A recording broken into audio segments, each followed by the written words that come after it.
আজকে আমরা alphabet, vowel এবং কনসোনেন্ট সম্বন্ধে জানব।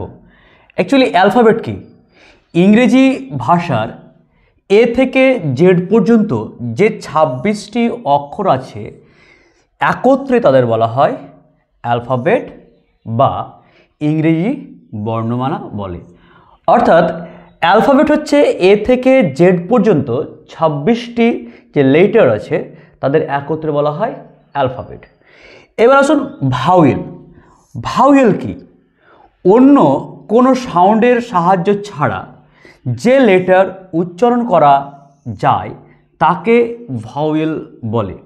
আমাদের ইংরেজিতে ভাওয়েল 5টি: এ, ই, আই, ও, ইউ।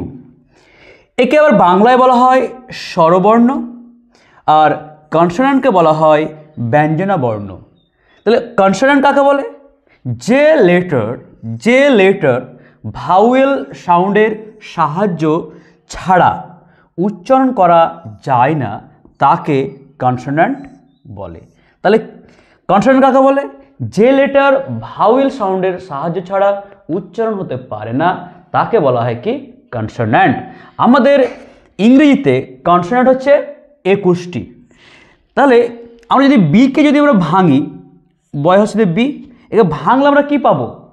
ব যোগ হর্ষই। তাহলে এই হর্ষইটা হচ্ছে কি আমাদের এখানে ভাওয়েলের কাজ করেছে, ঠিক আছে? তার জন্য এটাকে বলছি কি আমরা বিকে বলছি কি কনসোনেন্ট। আবার দেখুন এলকে আমরা ভাঙলে কি পাবো?